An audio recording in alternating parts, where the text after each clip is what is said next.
नमस्कार मित्रों, सत्य की विजय में आपका स्वागत है। मैं हूं विजय त्रिवेदी।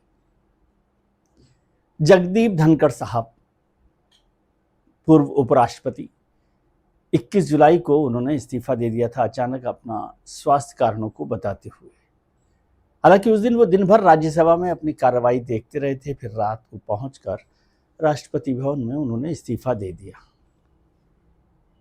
और रात को 9:25 पर उस इस्तीफे की घोषणा भी कर दी सोशल मीडिया प्लेटफॉर्म पर।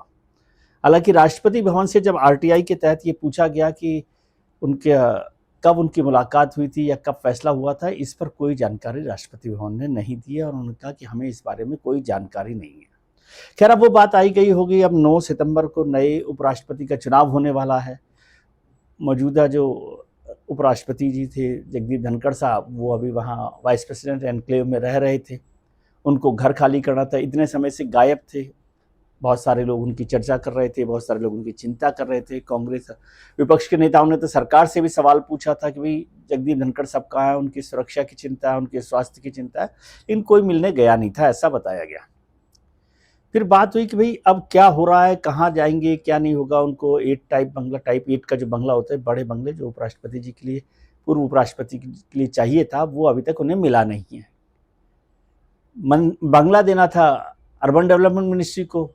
अर्बन डेवलपमेंट मिनिस्ट्री को चाहिए थी परमिशन होम मिनिस्ट्री से, यानी बॉस से। तो बॉस ने अभी तक परमिशन नहीं दी, अर्बन मिनिस्ट्री ने बंगला नहीं दिया। तो फिर धनखड़ साहब ने सोचा कि अगर उपराष्ट्रपति का चुनाव हो गया 9 सितंबर को और नए उपराष्ट्रपति आ गए तो लोग कहेंगे धनखड़ साहब ने बंगला नहीं छोड़ा, तो वो बंगला खाली करने के लिए तैयार हो गए। और पहली बार खबर आई कल रात को कि वो निकल रहे हैं और दूसरी जगह जा रहे हैं।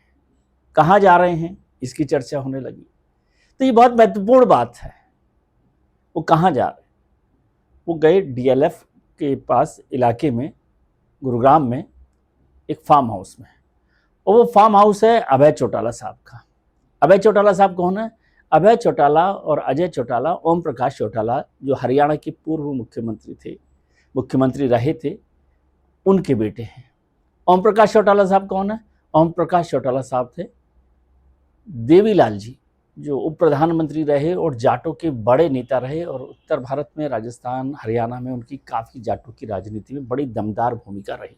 और ख़ासतौर से जब 1989 का वक्त था, वीपी सिंह का जब सरकार बन रही थी, जनता दल की सरकार बनी थी, उस वक्त वो बहुत महत्वपूर्ण ताकतवर भूमिका में थे। और एक बार तो चर्चा हुई थी कि भाई उनको ही प्रधानमंत्री बनाना है, क्योंकि जब चंद्रशेखर और वीपी सिंह में झगड़ा हुआ, मतलब कंपटीशन हुआ, तो चंद्रशेखर बनेंगे, वीपी सिंह बनेंगे, तो रास्ता निकाला गया था कि देवीलाल को बनाया जाए। और फिर वो जन नाटक हुआ था, जो राजनीतिक घटनाक्रम चला था, उसकी चर्चा आज करने की जरूरत नहीं, लेकिन बात थी देवीलाल जी की। अब देवीलाल जी से धनखड़ साहब का क्या कनेक्शन है, और क्या धनखड़ साहब का, जगदीप धनखड़ का ये पूरा पॉलिटिकल लाइफ जो है, पॉलिटिकल जर्नी जो है, वो देवीलाल से शुरू होकर देवीलाल तक पहुंचने वाली है? ये महत्वपूर्ण सवाल है। देवीलाल से शुरू होकर देवीलाल तक पहुंचने वाली है। 25 सितंबर 1989 सितंबर 25 चौधरी देवीलाल जी की जयंती, जन्मदिन था। और उस दिन दिल्ली के बोट क्लब पर एक बड़ी रैली हुई थी, किसानों की रैली, जाटों की रैली। और बताया गया कि उसमें धनखड़ साहब ने एक बड़ी भूमिका निभाई थी। 500 गाड़ियां लेकर, होगी 400 होगी, 500 होगी, लेकिन कहा जाता है 500 गाड़ियां लेकर वो राजस्थान से पहुंच गए धनखड़ साहब की रैली को, देवीलाल जी की रैली को सफल करने के लिए। हालांकि उनकी दोस्ती हुई थी ओम प्रकाश चौटाला से, उनका परिचय था ओम प्रकाश चौटाला साहब से। अब वो 500 गाड़ियों का इंतजाम करके पहुंच गए यहाँ पर। तो देवीलाल जी को भा गए मन को, और देवीलाल जी को लगा कि भाई ये आदमी ठीक है। झुंझुनू से हैं धनखड़ साहब, राजस्थान और हरियाणा का जुड़ता हुआ इलाका है झुंझुनू। जाटों के नेता हैं, जाटों के राजनीति करने के लिए तो वो पहली बार पहुंच गए 25 सितंबर 1989 को बोट क्लब की रैली में। और देवीलाल जी को जच गया मामला कि धनखड़ ठीक आदमी है और इसको राजनीति में आगे बढ़ाना चाहिए। और उस समय वो वकील थे। तो धनखड़ साहब ने कहा कि प्लीडर में से पी हटा दीजिए और लीडर बन जाइए। समझे? प्लीडर होता है ना, वकील प्ली करता है, तो प्लीडर से पी हटाओ और लीडर बन जाओ। जैसे आपको याद है काशीराम जी ने एक बार उनको कहा था मायावती को, मायावती से जब मुलाकात हुई थी तो मायावती से उन्होंने पूछा तुम क्या बनना चाहती हो, तो उनका मैं डीएम बनना चाहती हूँ। तो काशीराम ने कहा कि मैं तुम्हें ऐसा बनाऊंगा कि जिसके आगे पीछे डीएम घूमते रहे। और वो एक ज़माना आपको याद होगा कि मायावती जी मुख्यमंत्री बनी थी, सीएम हो गई थी और डीएम उनके आगे पीछे चक्कर लगाया करते थे। तो ऐसे ही देवीलाल जी ने प्लीडर को लीडर बना दिया और उसके बाद वो चुनाव लड़े, चुनाव जीत गए, मंत्री भी बन गए वीपी सिंह सरकार में। देवीलाल जी वहाँ पर सरकार में थे। तो और जब देवीलाल जी का वीपी सिंह से झगड़ा हुआ और उन्होंने इस्तीफा दिया तो एक फॉलोअर की तरह से ईमानदार तरीके से उन्होंने इस्तीफा दे दिया धनखड़ साहब ने। अकेले जगदीप धनखड़ साहब थे जिन्होंने वीपी सिंह की सरकार में देवीलाल जी के इस्तीफा देने पर उनके साथ इस्तीफा दिया था। वो अलग हो गए। उसके बाद वीपी सिंह की सरकार गिर गई। वीपी सिंह की सरकार गिर गई तो चंद्रशेखर की सरकार बन गई और जब चंद्रशेखर की सरकार बनी तो धनखड़ साहब फिर से मंत्री बन गए। ये उनका मंत्रिमंडल में हिस्सेदारी रही। फिर 1991 के चुनाव हुए तो तब तक वो जनता दल तो खत्म हो गया था, इधर उधर हो गया था, तो उन्होंने उसका जयराम जी का किया और कांग्रेस के टिकट पर चुनाव लड़ लिया झुंझुनू से, लेकिन चुनाव हार गए। फिर 1993 में उन्होंने किशनगढ़ से झुंझुनू के इलाके से चुनाव लड़ा, कांग्रेस के टिकट पर जीत गए, विधायक बन गए। उसके बाद 2004 के आसपास 2003 के आसपास वो आ गए बीजेपी में, वहाँ पर काम करते रहे, लगातार बात करते रहे। तो वहाँ से यहाँ पहुँचे, फिर पश्चिम बंगाल के गवर्नर बने, फिर भारतीय जनता पार्टी ने उन्हें उपराष्ट्रपति बनाया, उपराष्ट्रपति हो गए। खैर ये सारा तो सफ़र था। मसला क्या था देवीलाल जी का, देवीलाल जी का। तो अब धनखड़ साहब पहुँच गए अभय चौटाला के फार्म हाउस पर। अब यहाँ पर भी एक महत्वपूर्ण बात है, उनकी बेटी, बताया जाता है कि उनकी बेटी का भी एक बंगला है, घर है 500 गज का गुरुग्राम में। वो चाहते तो वहाँ भी जा सकते थे। इस दौरान 21 जुलाई से अभी तक उनकी जो पत्नी है वो उनके गांव झुंझुनू के गांव में भी आती जाती रहीं। जयपुर में भी उनका घर है, बड़ा फार्म हाउस है बताया जाता है, वहाँ आती जाती रहीं। वहाँ पर उनका संपर्क रहा, रिश्तेदारों और पुराने दोस्तों से उनका संपर्क होता रहा। कांग्रेस के एक बड़े नेता से उनका संपर्क था, ऐसा बताया जाता है।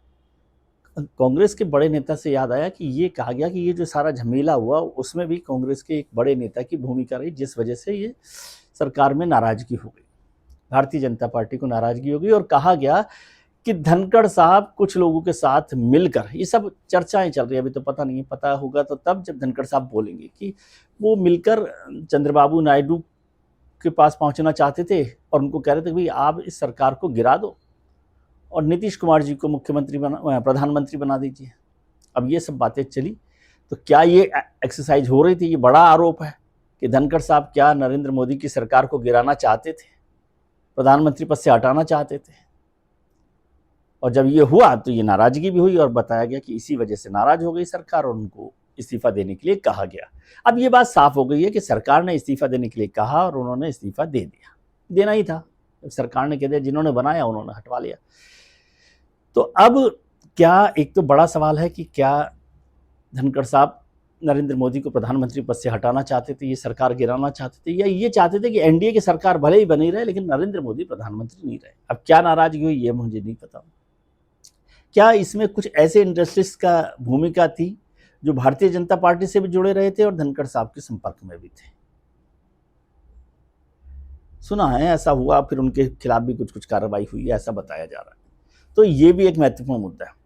मुद्दा अब क्या है? दूसरा मुद्दा यह है जो मैंने शुरू में कहा कि देवीलाल से देवीलाल तक। अब फिर 25 सितंबर 2025 को हरियाणा में एक बड़ी रैली कर रहे हैं अभय चौटाला जी। बताया जाता है शायद रोहतक में होगी रैली, और अभय चौटाला उसके लिए हर दिन गुरुग्राम में से लेकर पूरे हरियाणा में घूम रहे हैं और बड़ी रैली वो करना चाहते हैं। तो क्या इस रैली का मंच संभालेंगे या मंच में बड़े नेता होंगे? जगदीप धनखड़ साहब, एक ज़माने में देवीलाल जी ने उनका सफ़र शुरू किया था, राजनीतिक सफ़र। आज देवीलाल जी की जयंती पर, फिर वो भी 25 नवंबर 1989 देवीलाल जी की जयंती थी और अभी जन्म जयंती उनकी होगी 25 सितंबर 2025 को। तो क्या उस रैली में कोई नई राजनीतिक शुरुआत, राजनीतिक पारी की शुरुआत करेंगे धनखड़ साहब? ये भी बात हो रही है। ये भी कहा जा रहा है कि अभय चौटाला के पास उन्होंने मैसेज दिया था कि भाई मैं यहाँ पर आना चाहता हूँ, कुछ बात करना चाहते हैं जाटों की राजनीति पर, शुरू करेंगे तो जाटों की राजनीति शुरू करने की बात हो रही है। और ये भी चर्चा हो रही है कि 9 सितंबर को जब उपराष्ट्रपति का चुनाव हो जाएगा तो उसके बाद धनखड़ साहब अपना मुंह खोलेंगे, अपनी बात करेंगे और बात रखेंगे कि भाई क्या कारण रहे, क्यों इस्तीफा हुआ, क्या नहीं हुआ और आगे क्या करना चाहते हैं। या फिर ये भी हो सकता है कि 25 सितंबर को जब वो रैली हो तो उसमें बात हो। लेकिन इस बीच एक और जाट नेता की नाराजगी ना कहें तो भी थोड़े से नखरे दिखाने का वक्त आया, और जब जयंत चौधरी साहब वेस्टर्न यूपी के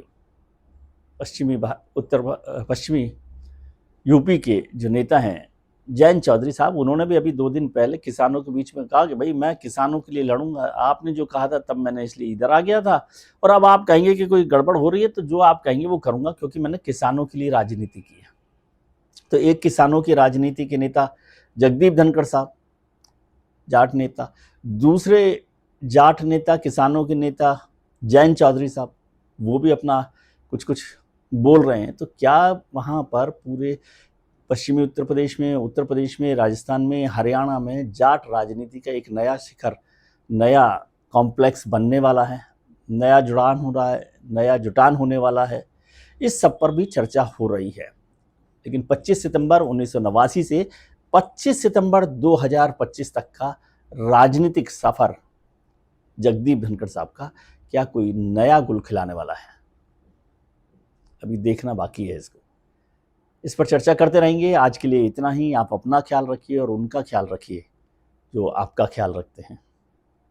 अपने मित्रों, परिजनों, रिश्तेदारों के साथ खुश रहिए, मस्त रहिए, स्वस्थ रहिए, व्यस्त रहिए। नमस्कार, प्रणाम, आभार, शुक्रिया।